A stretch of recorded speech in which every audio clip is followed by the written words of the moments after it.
Welcome to my YouTube channel. आज मैं आपको क्लास 9, 10th, 11, 12 के लिए औपचारिक पत्र लिखने का तरीका समझाऊंगी कि औपचारिक पत्रों को किस तरह से लिखा जाता है, औपचारिक पत्र किसे कहते हैं, और एक औपचारिक पत्र पढ़कर भी बताऊंगी कि अगर ये एग्ज़ाम में आएगा तो आप कैसे लिखोगे। तो चैनल की प्लेलिस्ट में आपको सभी औपचारिक और अनौपचारिक पत्र मिल जाएंगे, साथ में सभी तरह के निबंध भी होंगे। आप उनको निबंध की तरह से या फिर अपने असाइनमेंट और प्रोजेक्ट में भी लिख सकते हो।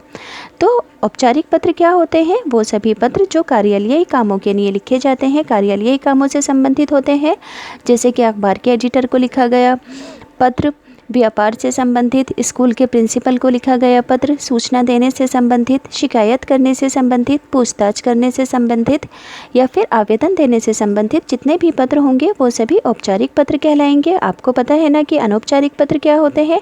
अनौपचारिक पत्र दोस्तों और रिश्तेदारों को लिखे जाते हैं, पर औपचारिक पत्र ऑफिशियल तौर पर, कार्यालयीय तौर पर लिखे जाते हैं।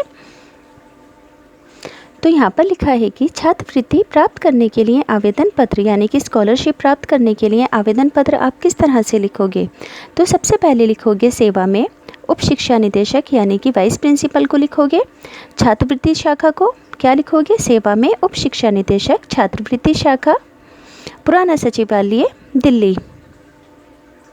फिर इसके फ़ौरन बाद विषय लिख दोगे। विषय में मेधावी छात्रवृत्ति योजना, मेधावी छात्रवृत्ति योजना विषय लिखना ज़रूरी होता है, अदरवाइज मार्क्स कटते हैं। याद रखोगे कि औपचारिक पत्रों में विषय ज़रूर लिखा जाता है, अनौपचारिक पत्रों में विषय नहीं लिखा जाता। इतनी बात समझ में आ गई कि छात्रवृत्ति प्राप्त करने के लिए आवेदन पत्र को कैसे लिखोगे।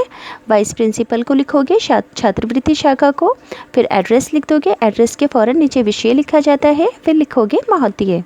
आज दिनांक डेट डाल दोगे कि नव भारत टाइम्स में प्रकाशित विज्ञापन के आधार पर मैं उपर्युक्त छात्रवृत्ति हेतु अपना नाम उचित माध्यम से भिजवा रहा हूँ। आशा है आप मुझे ये छात्रवृत्ति प्रदान करने की कृपा करेंगे। मेरा विवरण इस तरह से है।